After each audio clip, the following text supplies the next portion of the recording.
오늘날 사람들이 고대의 통치자를 언급할 때 흔히 알렉산드로스나 한니발, 카이사르를 떠올립니다.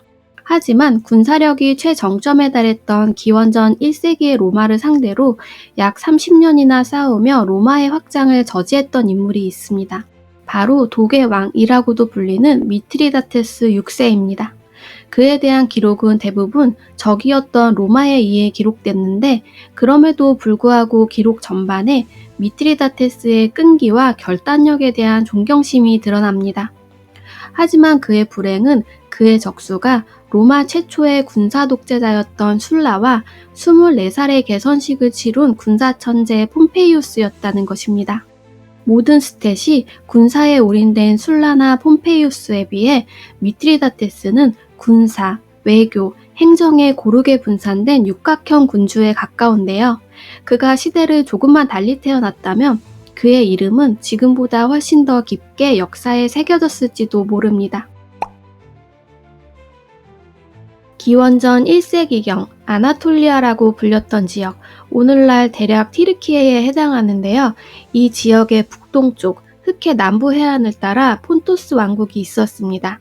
미트리다테스는 이 나라의 같은 이름을 가진 6번째 왕이자 폰토스 왕국의 마지막 왕이었습니다. 그는 로마가 급속히 팽창하던 시기인 기원전 135년에 태어났습니다. 이 시기는 이미 헬레니즘 왕조들이 쇠퇴기에 접어들던 시기였는데요. 셀레우코스 왕조의 쇠퇴로 이 지역에 여러 국가들이 성장할 수 있는 공간이 생겼습니다. 비티니아, 카파도키아, 아르메니아 등이 이 지역의 중요 국가로 부상했고, 이들의 북쪽에 폰토스가 있었습니다. 이 지역의 서쪽 대부분은 이미 로마의 속주가 되어 있었습니다. 그리스 역사가 아피아누스에 따르면 미트리다테스 6세의 아버지인 미트리다테스 5세는 로마인의 친구로 기록된 최초의 왕이었으며, 카르타고와의 전쟁에서 로마를 돕기 위해 함선과 소규모 용병대를 파견하기도 했습니다. 그는 또한 페르가몬에서 일어난 반로마 반란을 진압하는 데 로마를 도왔습니다. 미트리다테스 5세는 로마에 대한 공로를 인정받아 광대한 영토를 하사받았으며 남쪽으로의 제한 없는 확장을 허용받았습니다. 하지만 그의 죽음 이후 로마와 폰토스는 관계가 틀어지기 시작했는데요. 미트리다테스 5세는 자신이 주최한 연회장에서 독살되었습니다. 범인이 누구인지는 밝혀지지 않았지만 사건의 배후에는 왕의 일족, 특히 왕비가 있다는 소문이 돌았습니다. 미트리다테스 5세는 왕비와 두 아들에게 공동 통치를 맡겼는데, 아버지 사망 당시 장남이었던 미트리다테스 6세는 11살이었기 때문에 실질적인 권력은 그의 어머니가 쥐고 있었는데요. 왕비와 귀족들은 장남인 미트리다테스를 배제하고 차남을 후계자로 지지했습니다. 아마도 강한 의지의 장남 대신 유순한 성격의 차남이 통제하기 쉬울 것이라고 생각했을 텐데요. 또 미트리다테스에 대한 독살 시도가 여러 차례 있었던 것으로 추정되는데, 그의 독에 대한 집착은 이런 환경에서 비롯된 것으로 추측됩니다. 목숨이 위험하다고 판단한 그는 자신의 친구 몇 명과 함께 왕궁을 탈출해 나라에서 제일 위험하고 험준한 지역으로 들어가 몸을 숨겼습니다. 이 시기에 그에 대한 기록은 남아있지 않은데요.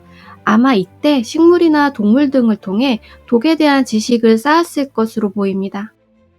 5년에서 7년간의 은둔 생활을 마치고 기원전 116년경 수도로 돌아온 미트리다테스는 어머니와 남동생을 처형하고 아버지의 죽음에 연루된 사람들을 숙청했습니다. 황야에서 지내던 그가 어떻게 쿠데타에 성공할 수 있었는지는 알려지지 않았지만, 그의 후년에 뛰어난 외교적 능력과 대중을 자신의 편으로 끌어들이는 데 능숙했다는 점을 고려하면 부패한 궁정에 의해 추방당한 왕자로서 백성들의 지지를 얻었거나 수도의 지지자들과 접촉하여 쿠데타의 기반을 마련했을 것으로 추정됩니다. 권력을 장악한 그는 아르메니아의 왕과 자신의 딸을 결혼시켜 아르메니아와 동맹을 맺었습니다. 또 당시 토착 유목민이었던 스키타이족으로부터 끊임없는 위협에 시달리고 있던 주변 약소국들의 보호를 제공했는데요. 그들은 안정을 보장받는 대가로 독립국 지위를 버리고 폰토스의 세력 밑으로 들어갔습니다. 그 후 10년 동안 미트리다테스는 흑해 연안 거의 전체를 자신의 영토로 편입시켰고 트라키아인, 스키타인, 심지어 당시 악명 높았던 킬리키아 해적들까지 다양한 동맹들을 거느렸습니다. 이 지역은 아시아와 유럽의 중간을 잇는 지리적 위치 덕분에 막대한 부를 축적했고 풍요로운 문화력을 가지고 있었습니다. 폰토스가 빠르게 팽창하자 로마는 더 이상 이를 좌시할 수 없었습니다. 하지만 로마 내부의 문제들로 폰토스와의 전면전을 피하고 싶었는데요. 기원전 1세기는 로마 공화정 역사상 가장 역동적인 시기로 민중파와 원로원파 사이에 계급전쟁이 발발해 있었고 스파르타쿠스가 노예전쟁을 일으켰던 시기였습니다. 폰토스 서쪽에는 비티니아라는 왕국이 있었는데요. 이곳은 흑해로 들어오는 길목을 포함하고 있었고 로마에게는 아시아 진출의 전초기지였기 때문에 아주 중요한 지역이었습니다. 로마 특사였던 마니우스 아킬리우스는 당시 비티니아의 왕이었던 니코메데스 4세를 사주해 폰토스를 공격하도록 했습니다. 니코메데스 4세는 미트리다테스의 막강한 힘을 두려워했기 때문에 전쟁을 주저했는데요.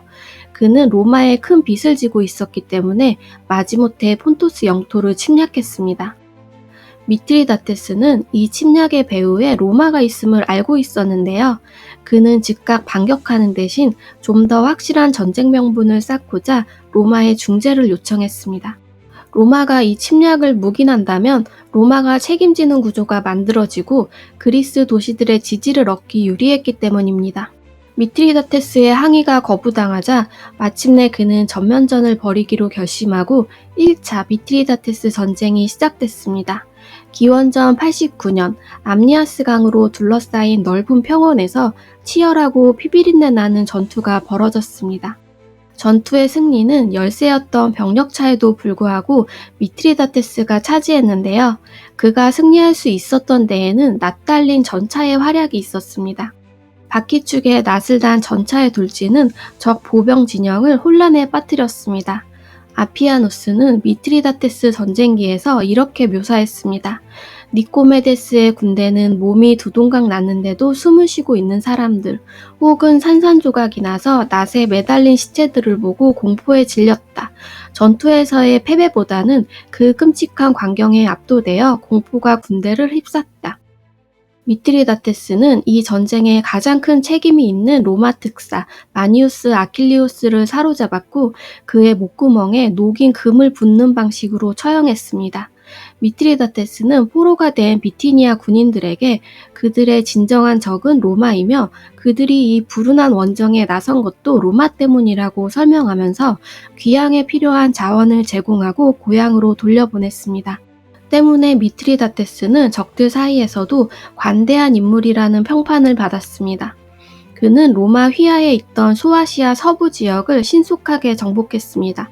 이 지역은 로마 총독들의 횡포와 높은 세금에 반감이 심했기 때문에 미트리다테스를 해방자로 여겼습니다. 지도는 당시의 이 지역인데요. 제일 진한 보라색 부분이 미트리다테스 6세 이전의 폰토스 왕국입니다.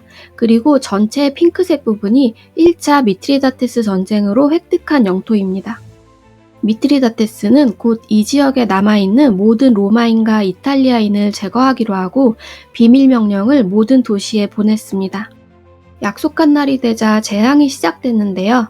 아피아누스는 이 학살에 대해 신전에서는 동상에 도망쳐 올라간 사람들이 끌어내려지거나 화살로 희생당했고 바다로 도망치려는 사람들은 물에 빠뜨렸으며 어머니가 보는 앞에서 그를 죽인 다음 어머니와 그들의 남편까지 차례로 살해했다라고 기록했습니다. 또 아피아누스는 아시아인들이 이러한 만행을 저지른 것은 미트리다테스에 대한 두려움뿐만 아니라 로마인에 대한 증오심 때문이었다라고 말했습니다. 그만큼 이 지역에서 로마에 의한 횡포가 심했다는 건데요.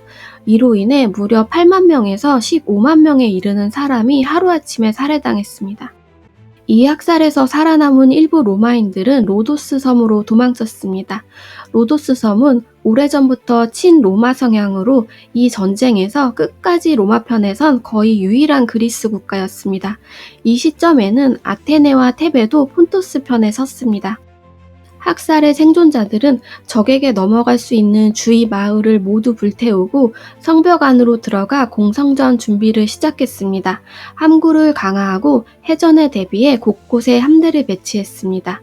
로도스는 오래전부터 해군 전통의 도시국가로 기동전, 해상 전술에 매우 능숙했습니다. 미트리다테스는 이곳에 해변과 궁수로 이뤄진 대형 갤리선과 공성탑, 투석기 등으로 이뤄진 최강급 함대를 파견했습니다. 로도스 측은 정면 충돌을 피하면서 기동력을 활용하여 폰토스 측의 대형 함선 측면과 후방을 공격했습니다. 폰토스와 로도스의 공성전이 벌어지는 동안 잠시 로마의 내부 상황에 대해 얘기해 볼 텐데요. 로마는 당시 민중파 마리우스와 원로원파 술라의 권력투쟁이 한참이었습니다. 이 둘은 미트리다테스에 대항하는 원정군의 지휘권을 두고 경쟁하고 있었는데요. 기원전 88년 로마는 오리엔트 원정군 총사령관으로 술라를 선출했습니다. 하지만 마리우스는 이 결정을 뒤집었는데요. 여기에 술라는 오리엔트 원정을 위해 편성된 3만 5천 명의 군사를 이끌고 동쪽이 아닌 수도 로마로 진군하는 쿠데타를 감행해버립니다.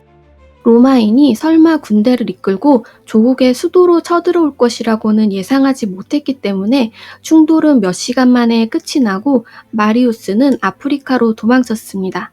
로도스가 폰토스의 공세를 잘 막아내는 동안 술라는 아테네를 공격했습니다. 아테네의 강한 저항으로 술라는 결국 도시를 함락시키려는 계획을 포기하고 굶주림으로 지치도록 포위 공격을 시작했습니다. 심한 굶주림으로 아테네 수비대는 가축을 모두 잡아먹고 심지어는 이까지 먹었습니다. 후에 로마 군인들이 아테네 도시에 들어갔을 때 많은 집들의 냄비에 조리된 일이 있었다고 합니다.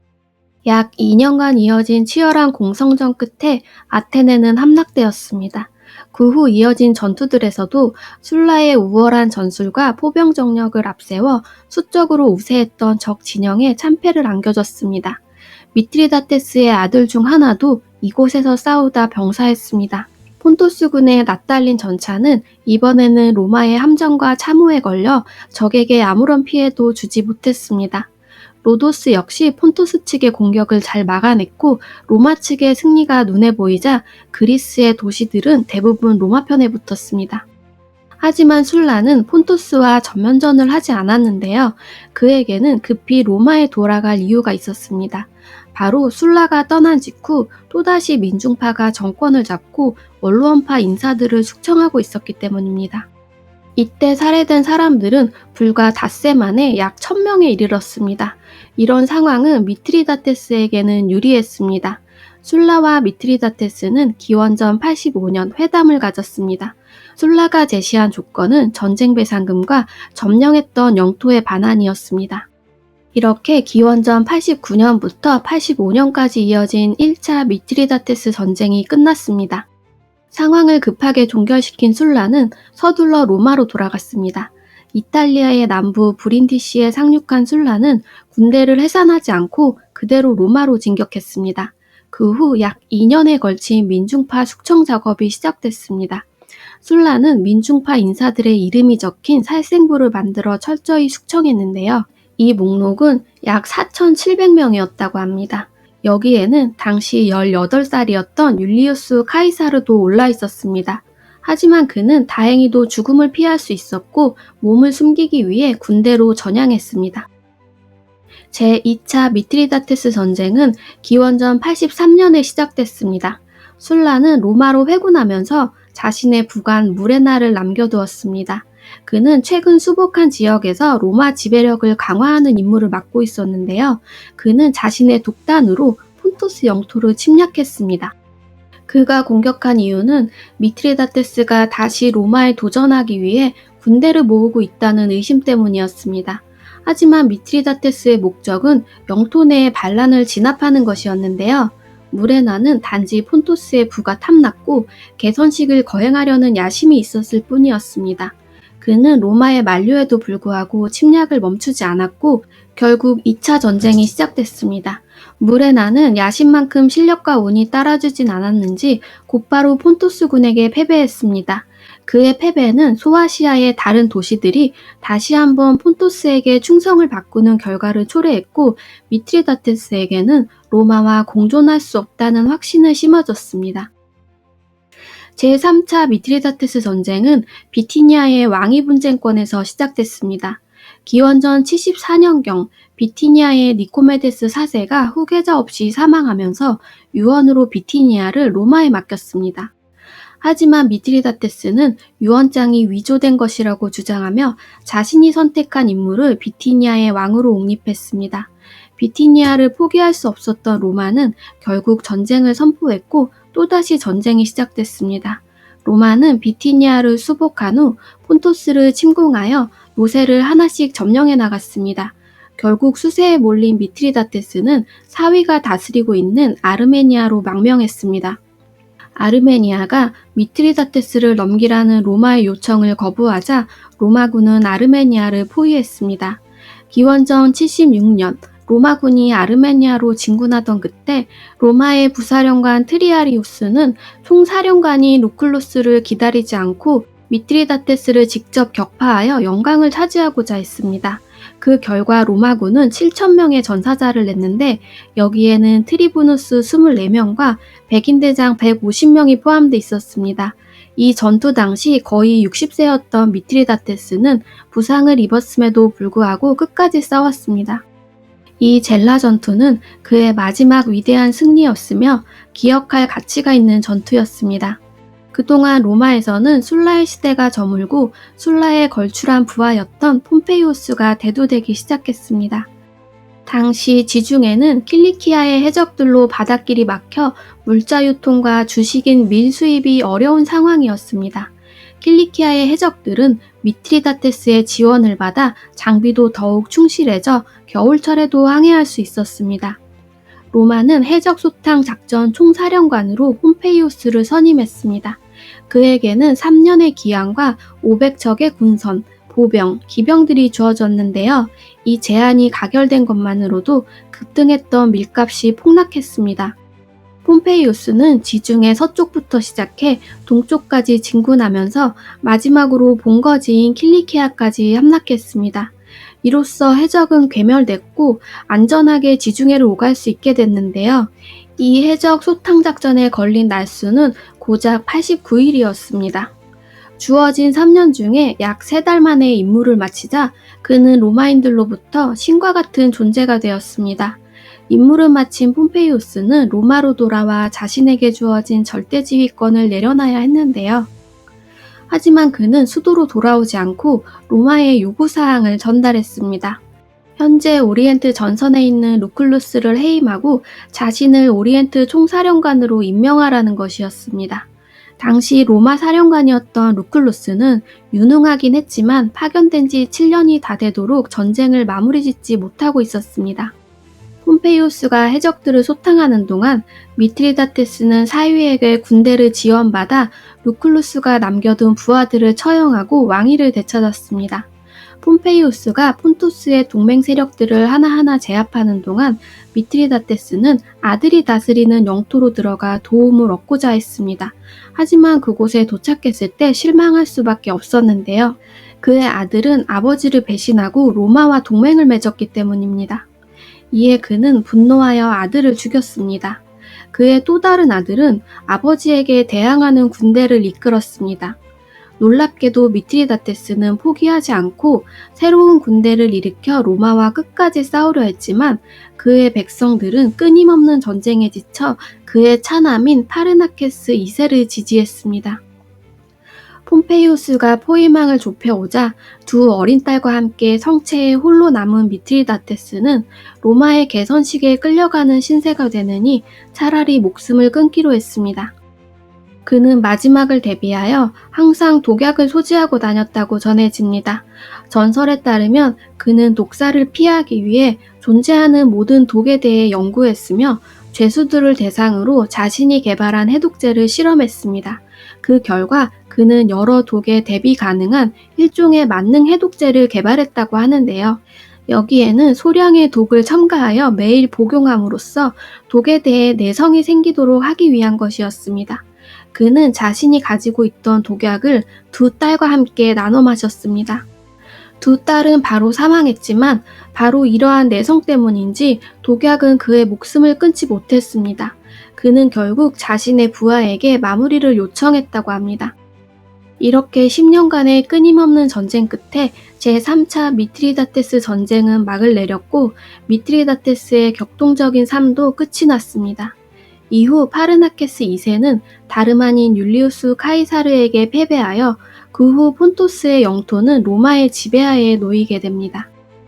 폼페이우스는 왕의 위대함을 인정하여 그의 고향인 시노페에 성대하게 매장했고 미트리다테스의 독과 해독제에 대한 연구 서적들을 로마로 보냈습니다.